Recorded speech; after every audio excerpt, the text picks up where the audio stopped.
Hello traders, मैं हूं अगोर और आज की वीडियो में हम ईटीएफ बिटकॉइन के स्पॉट ईटीएफ के बारे में बात करने वाले हैं और उस साथ साथ थोड़ा सा इसका टेक्निकल एनालिसिस भी करके देखेंगे। लेकिन ज़्यादा फोकस हमारा इसका जो रिसेंटली अभी स्पॉट ईटीएफ अप्रूव हुआ उसके ऊपर बात करेंगे, जो भी मार्केट के अंदर वॉलेटिलिटी है या फिर इसका आगे का सिनेरियो क्या है। और इस वीडियो में देखेंगे कि ईटीएफ होता क्या है, ईटीएफ से किसको फायदा होगा, ईटीएफ कितना वॉल्यूम आएगा, कौन कौन सी बड़ी फर्म्स हैं जिन्होंने इस ईटीएफ के लिए अप्लाई किया था, और ये भी इसमें जानने की कोशिश करेंगे कि हमारा अप ट्रेंड जो है वो कब तक रहेगा, यानी ईटीएफ के बाद, और कब रिट्रेस होगा और कब जाके हमारी जो मार्केट है वो बुल मार्केट स्टार्ट होगी। तो वीडियो शुरू करने से पहले अगर आपने इस चैनल को अभी तक सब्सक्राइब नहीं किया तो सब्सक्राइब कर लें, ताकि आल्ट कॉइन या फिर बिटकॉइन और क्रिप्टो से रिलेटेड, ट्रेडिंग से रिलेटेड कोई भी इंपॉर्टेंट अपडेट आपसे मिस ना हो जाए। तो सबसे पहले देखते हैं कि ईटीएफ होता क्या है। ईटीएफ का मायने होता है एक्सचेंज ट्रेडेड फंड, इसका यह मतलब होता है। और ETF are pooled investment like a mutual fund. इसको आप ऐसे समझ लें कि जिस तरह से पूल इन्वेस्टमेंट होती है हमारी, यानी कि म्यूचुअल फंड्स होते हैं उसी तरह से, लेकिन ये स्टॉक एक्सचेंज पे ट्रेड करता है, जिस तरह से स्टॉक हो गया या बॉन्ड्स हो गए उसी तरह से। और इसका एक अपना स्पेसिफिक इंडेक्स होता है, जिस तरह से हमारा गोल्ड है, गोल्ड भी एक हमारा अलहदा से ट्रेड होता है स्टॉक एक्सचेंज के ऊपर। तो बाकी जिस तरह से म्यूचुअल फंड है इनको भी आप खरीद सकते हैं और सेल कर सकते हैं, लेकिन इसमें एक चीज होती है कि आप इसको नकद कैश या फिर जो फिजिकल तौर पे है ना, उसको आप जो भी फिजिकल तौर पे तयशुदा आपकी रकम फियाट करेंसी है उसके अंदर ले सकते हैं थ्रू बैंक, अपने ब्रोकर, जिस तरह से होता है। यानी कि अब इसके लिए यह जरूरत नहीं है कि जिस चीज का ईटीएफ अगर है आपके कंट्री के अंदर, जो यूएस के अंदर जिस तरह से ये अभी बिटकॉइन स्पॉट का अप्रूव हुआ है, तो इसके लिए अब वो उस तरह की जरूरत नहीं है कि आपने जाना है और जाके यूएसडी बाय करना है, बाइनांस में डालने हैं। इस अब यानी कि आप डायरेक्ट आपके जो ऑफिशियल ब्रोकर्स हैं, जो जिन्होंने अप्रूव किया, जो इसके शेयर्स अभी सेल कर सकते हैं, उनको आप सेल भी कर सकते हैं, उनसे बाय भी कर सकते हैं और अपनी करेंसी में बाय और सेल कर सकते हैं, यानी कि यूएसडी के अंदर डायरेक्टली जाके आप बाय और सेल कर सकते हैं। तो ट्रेडर्स अगर इसकी मार्केट डायनामिक्स की बात करें ईटीएफ के, तो इसका क्या इफेक्ट पड़ेगा बिटकॉइन की प्राइस के ऊपर और मार्केट के, बिटकॉइन की जो मार्केट है उसके जो इन्वेस्टर्स हैं, चाहे वो इंस्टीट्यूशनल हों चाहे वो रिटेल इन्वेस्टर हों, उन पे क्या फर्क पड़ेगा। तो मैं आपको उसको उसके लिए पहले आपको समझाता हूँ कि अगर आप इसकी प्राइस देखें, इसकी प्राइस डीप रिट्रेस करती है, यानी कि इसके लिए 20%, 30%, 2K, 3K, 5K की कैंडल देना मामूली बात है। उसकी रीजन क्या है कि उसमें लिक्विडेशंस की कमी है, लिक्विडिटी की कमी है, जिसकी वजह से ये वोलेटाइल है। अगर आप इसकी आप प्राइस प्राइस की जो भी इसकी सीरीज है देखें, तो इसके अंदर बहुत बड़े बड़े विक्स लगती हैं और बहुत बड़े बाउंस ऑन डंप्स आते हैं। कि यही रीजन है कि इसके अंदर लिक्विडिटी कम है अभी। अब जो ईटीएफ अप्रूव हुआ है, इससे क्या होगा, इसकी इससे जो इन्वेस्टर्स है ना वो मजीद इसके अंदर आएंगे, यानी कि जो पार्टिसिपेंट हैं, अभी लोग कम है, पार्टिसिपेंट इसके अंदर कम है, लोग कम है जो इसको ट्रेड करते हैं। जब मोर पार्टिसिपेंट आएंगे तो जाहिर सी बात है उससे फिर इन्वेस्टर और बाकी चीजें जो है वो अट्रैक्ट होंगी तो इसके अंदर लिक्विडिटी बिल्ड होगी और अच्छी खासी लिक्विडेशन आने के बाद इसकी प्राइस एक स्टेबल हो जाएगी। यानी कि स्टेबल से मुराद, जिस तरह से गोल्ड की मार्केट या फिर हमारी फॉरेक्स की मार्केट चलती है उनके अंदर लिक्विडेशन बहुत ज्यादा है, तो वो 2% का ड्रॉप आता है, मार्केट क्रैश होगी, 3% का ड्रॉप आता है। और जो क्रिप्टो होल्डर्स हैं वो यानी कि 5K या 10K और 10% के ऊपर के 10%, 20% के ऊपर भी कहते हैं नहीं कोई मसला नहीं है अभी, इस तरह से। और विक्स भी जो है इसकी बड़ी बड़ी लगती हैं, तो ये चीज एक खत्म हो जाएगी। इस एक तो ये भी इसका फायदा है, बिटकॉइन का जो ईटीएफ हुआ है उससे जो मार्केट के जो डायनामिक्स हैं वो थोड़े से चेंज हो जाएंगे। उसकी रीजन यही है कि जब इसके अंदर इंस्टीट्यूशनल इन्वेस्टर आएंगे और जो दूसरे यानी कि लोग आएंगे वो अट्रैक्ट होंगे तो इसके अंदर इन्वेस्ट करेंगे, जिसकी वजह से इसके अंदर स्टेबिलिटी आ जाएगी। ट्रेडर्स अगर इस ब्रॉडर मार्केट इम्पैक्ट की बात करें, तो जो हमारी रेगुलेटरी बॉडीज थी जिस तरह से एसईसी है, और जो बड़ी एडॉप्शन और जो इसके फाइनेंशियल सिस्टम के अंदर इसको जब एक्सेप्ट कर लिया गया है, तो ये एक अच्छा सिग्नल है मार्केट के लिए, पॉजिटिव इफेक्ट है, यानी मुकम्मल क्रिप्टो करेंसी मार्केट के लिए। तो इसके बाद अच्छे की उम्मीद लगाई जा सकती है कि मजीद मार्केट के ऊपर ऊपर जाएगी। अच्छा, अब ये तो ब्रॉडर मार्केट इम्पैक्ट है जो कि मैंने आपको पहले भी बता दिया है कि वो लिक्विडिटी वाला। अब इसमें रेगुलेशन क्यों नहीं हो रही थी, इस कौन से चैलेंज थे जिसकी वजह से एसईसी जो है ना इसको पास नहीं कर रहा था। एक तो वो डरते थे मैनिपुलेशन से, कि भाई इसके अंदर बिटकॉइन के अंदर मैनिपुलेशन बहुत होती है। दूसरा इन्वेस्टर की प्रोटेक्शन, यानी उसको हमने जो इन्वेस्टर इसके अंदर आएगा उसको हमने फ्रॉड से कैसे बचाना है, और बिटकॉइन के अंदर जो बिटकॉइन की जो मार्केट है उसमें इस तरह की चीज़ों से हम अपने इन्वेस्टर्स को, यानी कि जो उनका लोकल यूएस इन्वेस्टर है या रिटेल इन्वेस्टर है, उसको किस तरह से सेव कर सकते हैं, ये वो वजूहात थी जिसकी वजह से रिजेक्ट हो रहा था। तो उसके लिए प्रपोजल मिलते गए और यही वजह थी कि यानी कि बिटकॉइन जो है multiple times ETF proposal by the SEC यानी कि रिजेक्ट हुआ। अच्छा, वो कौन सी कंपनी थी जिनका जो है ये ईटीएफ एप्लीकेशंस जो थी उन्होंने दी हुई थी और वो उनकी अप्रूव हुई हैं? तो उसमें ये 11 कंपनीज थी जिनकी मैंने यहाँ पे लिस्ट आपको दे दी है, और ये इनके फीस वगैरह जो है, इनकी ट्रेडिंग की फीस है, तो ये भी मैंने आपको बता दिया। ये मैं ग्रुप के अंदर भी पोस्ट कर दूंगा, तो वहां से भी आप देख सकते हैं। इसके अलावा इसका पोटेंशियल इम्पैक्ट पड़े तो इसमें जो pro shares bitcoin strategy ETF है, ये इन्होंने 2021 में यानी कि अप्रूव किया था। तो उस वक्त जब अप्रूव हुआ था तो 1 बिलियन शेयर्स ट्रेड हुए थे पहले ही दिन अप्रूवल के बाद, यानी कि जो पहला दिन था उनका 1 बिलियन हुए थे। अब एक्सपर्ट जो हैं इसके, अब जो एक्सपर्ट्स हैं वो इस हवाले से ये कह रहे हैं कि अब फर्स्ट डे जो है ना, ये उससे ज्यादा यानी कि ट्रिपल वैल्यू के अंदर इसके अंदर वॉल्यूम आ सकता है, जैसे आज फर्स्ट डे है इसका।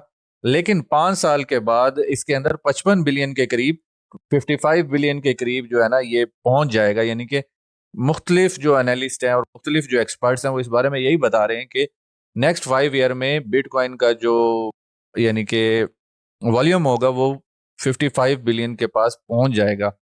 तो ये एक चीज है जिसको हमें देखना है कि क्या ऐसा होता है या नहीं होता, लेकिन ऐसा होता नजर आ रहा है। उसकी मैं आपको एक एग्जांपल बताता हूँ यहाँ पे कि गोल्ड का जो हमारा ईटीएफ है वो 2004 के अंदर अप्रूव हुआ था, 2004 के अंदर।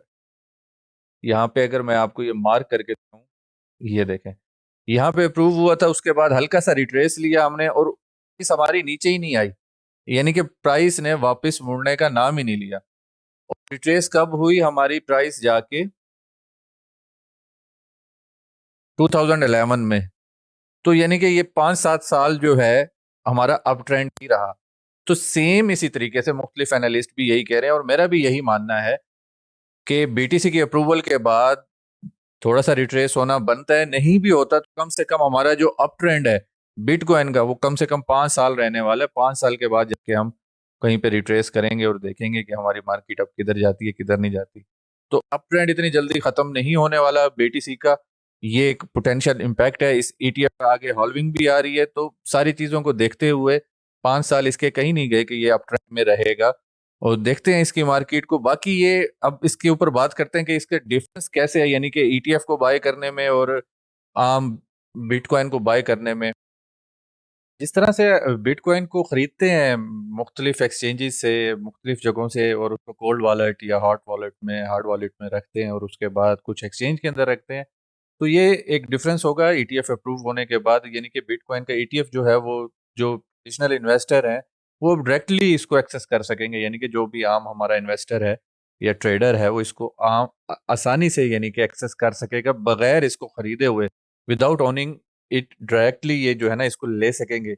और जो स्टॉक एक्सचेंज वाले हैं, वहां तक जो ब्रोकर्स होते हैं, जिस तरह से आप गोल्ड के लिए मुख्तलिफ ब्रोकर्स यूज करते हैं, इसी तरीके से रेगुलर ब्रोकर्स के अकाउंट से भी आप इसको ले सकेंगे। इसके लिए तो जाहिर सी बात है इसका इंस्टीट्यूशनल इन्वेस्टर्स को भी और रिटेल इन्वेस्टर्स को भी इसका फायदा होगा। यानी कि किसी ने अगर बड़ी अमाउंट से बिटकॉइन के एटीएम के अंदर आना है तो उसके लिए उसको जरूरत नहीं पड़ेगी अब मुख्तलिफ चीज़ों की, वो डायरेक्ट। तो 2021 में अगर इसकी बात करें contrast with bitcoin futures ETF, तो 2021 में जब अप्रूव हुआ था बिटकॉइन का ईटीएफ, तो उसमें और इसमें क्या फर्क है और उसका जो है किस तरह से बनता है। स्पॉट बिटकॉइन है, इसके अंदर जो एक्चुअल प्राइस मूवमेंट है उसी की बेस के ऊपर बिटकॉइन की मार्केट की जो है वो व्यू बनेगी। ग्लोबल अप्रूवल में बिटकॉइन स्पॉट ईटीएफ जो है वो सिर्फ यूएस में नहीं हुआ बल्कि कनाडा में भी और यूरोप में भी हुआ है। लेकिन यूएस जो है वो सबसे बड़ा यानी कि एसेट मैनेजर और इंस्टीट्यूशनल इन्वेस्टर को जो अट्रैक्ट करता है, वो कैपिटल मार्केट है, लार्जेस्ट कैपिटल मार्केट है। तो ग्लोबल अप्रूवल और ये ओवरऑल सारी चीज़ों को अगर अब मैं सम अप करूं, ये एक बहुत अच्छी न्यूज़ है बिटकॉइन के ईटीएफ की कि ये स्पॉट अप्रूव हो गया है और लॉन्ग टर्म में इसके बहुत अच्छे फायदे होने वाले हैं और क्रिप्टो इंडस्ट्री के भी इसके ऊपर काफी अच्छे इंपैक्ट पड़ेंगे। ये बाकी सारी चीजें इनको आप डिटेल से पढ़ लीजिएगा, मैं ग्रुप में शेयर कर दूंगा। अब थोड़ा सा इसके टेक्निकल्स के ऊपर बात कर लेते हैं जल्दी से। हालांकि ये टेक्निकल की वीडियो नहीं थी, जस्ट ईटीएफ की थी, लेकिन फिर भी टेक्निकल की बात लास्ट में करना जरूरी है। ETF की उम्मीद करता हूँ आपको समझ आ गई होगी। अब थोड़ा सा इसकी टेक्निकल की बात करते हैं, बिटकॉइन की टेक्निकल की। ये कुछ प्रेडिक्शंस हैं जो मैंने की हुई थी बिटकॉइन के हवाले से ग्रुप के अंदर। अगर आपने अभी तक ग्रुप ज्वाइन नहीं किया तो आप इस वीडियो के डिस्क्रिप्शन के अंदर उसका लिंक मौजूद है, आप हमारा ग्रुप ज्वाइन कर सकते हैं। हमारे पास दो इंपॉर्टेंट वीकली के SFPs पड़े हैं, एक हमारा तकरीबन 48-200 के पास है और एक जो है हमारा 52 के पास है। फर्स्ट, अगर हमें यहाँ से रिजेक्शन मिलती है तो सबसे पहले हमने ये 38 और 40 के का जो एरिया है इसके ऊपर नजर रखनी है। फर्स्ट जो है, फर्स्ट। सेकंड, अगर हमें यहाँ से रिजेक्शन मिलती है और POC के पास हम आते हैं तो यहाँ पे एक चांस है कि अगर हमने इसको 40K को ब्रेक कर लिया और POC के पास आ गए, यहाँ से हमें रिजेक्शन मिली, तो फिर हम यहाँ पे साइडवेज हो सकते हैं। एक ऑप्शन ये है। दूसरा ऑप्शन हमारे पास जो है, दूसरा ऑप्शन, अगर हमने डीप पुल बैक हमें मिलता है, क्योंकि हमने अभी through out the move retrace नहीं किया, उसके लिए चाहे हम 0.5 तक आए या 0.618 और 66 जो हमारा गोल्डन जोन है वहां तक आए, तो उस सूरत के अंदर हम यहां से लेके, यानी कि जो हमारी इस मेन रेंज की POC है 47 से VAL तक, ये वाला जो एरिया है हम में देख सकते हैं डीपर पुल बैक की सूरत में।